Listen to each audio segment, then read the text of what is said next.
họ hai sang đời cho nên ô châu cho tới mình nó chỉ sĩ hậu sinh chờ lý khó có bao mua bế chờ tù tàu mù chua cho kế bá cờ lợi tàu tờ cho tới mình nó xử lý ôn tông tới đi thái một cờ trả mua xử trình lấy yêu hôn thịa kế bá thế nhà ô có xã hai tìa yếu khổ lấy yêu giữ cho trên mong lòng mù chua cho kế bá nó do đã chi tiêu. As for the victims of these domestic violence cases, how many in your experience seek out services to remove themselves from these situations? Protection, emergency shelters, or hotline? And what type of barriers do you think prevents Hmong families from seeking out such services? So working with victims, typically I try to get in contact with them if the offender is still in custody to try to have that one-on-one conversation with them. Unfortunately, a lot of times I see victims getting mad that their offender was arrested for reasons such as that offender is their primary child care provider. If he's in jail or if she's in jail, who's going to watch my kids? Maybe the offender is the primary financial provider. If they're in jail, how is my rent going to get paid? So many times working with victims, I see them wanting things to go back to the way they were rather than getting the help that they need for that family piece of it. Many times we also run into the offender breaking the victim's phone, so they have no way to get help even if they wanted it.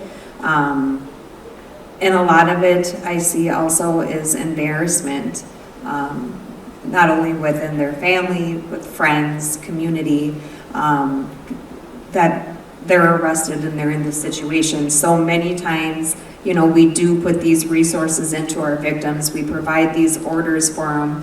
We give them opportunities to get out, and it's easier to go back to what it was because of the things that I just mentioned.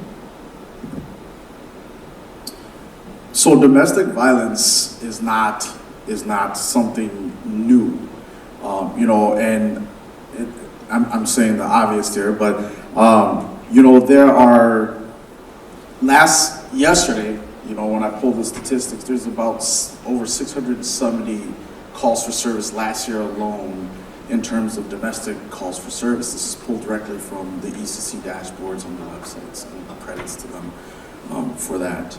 And of those, there were 3 major cases that hit the media. So it seems like this problem is starting to surface.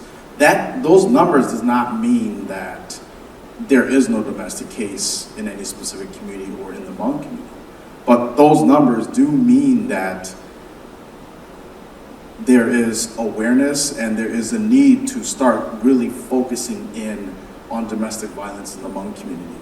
And you know, I like to use the comparison of a flashlight, right? If you shine a flashlight at night in the area, you only see what you see. And the reason being for that is because, you know, the Hmong community is a very new immigrant group to the U.S. And tying that into barriers is what's unique about the Hmong community is there's a proverb that the Hmong elders use. Hmong elders here will probably kind of help me with this too. But the proverb goes, Hmong chua Hmong tao, shuo chua shuo tao, right? And verbatim, it means Hmong medication, Hmong brew. Chinese medication, Chinese brew. And there's no offense to any, I don't mean any offense to any person of Chinese ethnic minority background. It's just that proverb dates back to way back when the Hmong people, you know, migrated from China before the Indochina War. But the content of that is that the Hmong community have the Hmong way of doing things, right? Funerals, weddings, domestic, isha where you deal with domestic issue. And then there's the non-Hmong way. And that proverb, or that content extends from that.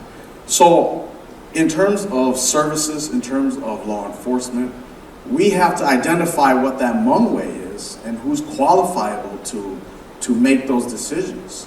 You know, Molly talked about victims who are in court testifying, trying to get their offender out of court because did we resolve the domestic problem with that particular family at home the Hmong way, and now she's trying to come back and bring everything to normal so that that life can continue, or there are other influencing factors that was dealt with a non-Hmong way. And we see that over and over and over, and when it ties into domestic violence, where the Hmong way makes the final call in terms of sending the family back together and making the life work out, or their lives to work out, you can already see the danger in that. And so I want to tie this all together, and from the law enforcement perspective, and what I see is who is qualifiable to design that Hmong way, and you know what is it, so that professionals, so that nonprofit organizations, so that the community, so that us as Hmong people can come together and really work off of that, and maybe, just maybe, we can start developing best practices or rules and regulations, which can develop into policies, and legislations can be moved to cater to the Hmong people and the Hmong way. So, you know, it's not, I can't put my finger on any particular person or entity or group and blame and say, it's because of the Hmong community, it's because of them, and they need to change the Hmong way, or I cannot blame the family, or I cannot blame, you know, any identity. It's everybody's fault and it's everybody's responsibility, but how do we bridge that gap, right? How do we make that Hmong way become official? And I think that's where we start. And that start is here today. And I see a lot of important people. I see law enforcement officers in the audience. I see leaders from the Hmong community. I see professionals who can really make a lot of changes in the community. And this is where it starts. And I think these are just starting to surface as the statistics are showing that we're just barely starting to scratch the surface of domestic violence in the Hmong community. But unfortunately, lives are being lost. And, you know, tragic events are taking place in the meanwhile while we're doing that. So trying to tie everything together and answer the questions of barriers, that's all I got. So if anything, for me, I work with a fair different types of victims. There's the victims who want everything possible to be done about it. Like they want them arrested, they want them gone, they want them out of their life completely. And then there's the ones who, you know, want to go about how to remove a restraining order. It breaks my heart every single time I have to help a victim dismiss a restraining order because I don't know what could possibly happen next, and who knows, I might see them again in a few months, which is something I don't want to have to experience or have to expect for them to come back. And so we serve annually about 1,000 Hmong participants every year and their children, and like I mentioned, if they are Hmong speaking, cases get delegated to me right away because I'm a Hmong speaking advocate and the only one. And if they do speak English, they speak and they work with any other advocate. And so I think what types of barriers that prevents Hmong families from being able to seek out such services like restraining orders, shelters, the hotlines, things like that, is support from the people who matter the most in their life. That's the number one thing. Just because, as he mentioned before too, there are cases in which there's a domestic incident that happened and then the victim goes and figures it out with the family members and comes back and tries to undo the criminal system part by herself by trying to support the, you know, abuser. But I always say, and it breaks my heart too because there was a case that I had recently where it was really a lethality case, but the victim was like, it's my fault. It's my fault. I could have did something else. But I was like, no, it's not your fault because the person could have chose to not pick up that hammer and hurt you. The person could have chose to not punch you in the face. The person could have chose to walk away and not do any of the things that they did to you because they didn't think about you in the moment. They didn't care about you in the moment. And so in that moment, you gotta focus on yourself. And so I feel like it's encouragement from the people who matter, because I have Hmong victims who are moms and grandmothers who have children who are telling them to go back to their relationships. When they go back in the relationship, nothing has changed. The dad is just calmer than the way they were before and wasn't as angry, or even worse, they might be even more angry that they came back. And so it's support from people that matter the most, and just telling them that you are there for them and that you could be someone there that can listen to the things that they're going through. Because as victims come to reach out for me for help, I gradually learn more and more details about the things that they've experienced.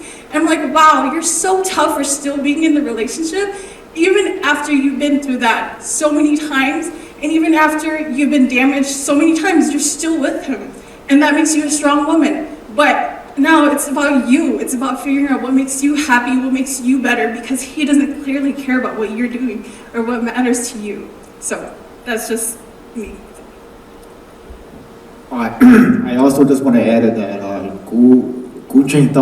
part of the reason is of the Hmong clan system that we're so closely tied together.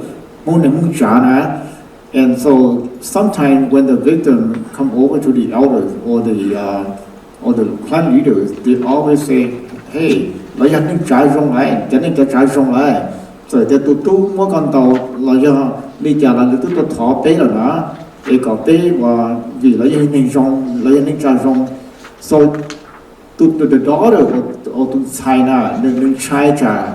Nếu chỉ muốn nên mua trả là nên trai trả chỉ muốn qua mua chuyện nhỏ là nó chuyện you always go back report inspector thứ hai ở lò thì the daughter they always feel that they might be disowned by the clan, and so sometimes I think it's gonna have to start with the elders, and it has to start with the clan leader, especially the Akin Council. We probably have to educate the Hmong community about restructure our system and the way we used to do things.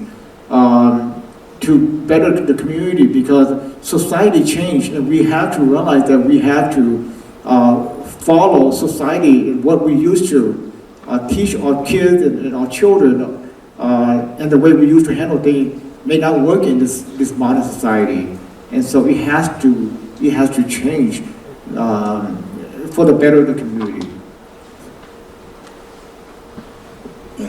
Hi, my name is Sam again. I just wanted to add that as an educator,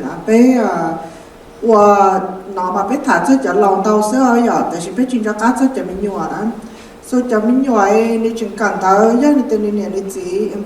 domestic violence. Domestic violence involves so many things. It involves unhealthy behavior, it involves verbally abuse, it involves emotionally abuse. And so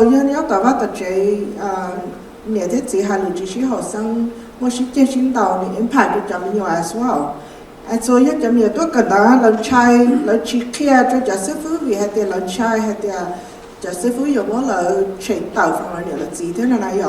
and so lỡ chỉ cả khi được cho nên cho gì, khi được cho sư phụ tập cho cần đó, để khi nếu ở tụi mình nhớ cho con nên chỉ dùng nếu ở tụi mình nhớ chỉ bao nhiêu là tụi thả, ở tụi mình nhớ share, ở tụi mình chỉ sát tốt cần đó, all that play a factor of the child how they cần đó as grown up, and so their behavior now it create a long-term effect for them as they grow up. And when they're in an environment like that, it's okay. My mom and my dad does it. So continue to carry on into like a future as well. And so something like that, we have to really think about not just the adult, but for Jaminyo Kanda as well. Because this is a lifelong effect for Jaminyo, impacting emotionally and physically as growing up. And so, situation like this, too, instead of she thought not think about because and they're gonna see that it's okay too. So it will be a carry-on generation of domestic abuse into the family. So that's something that we have to really think about and make that change.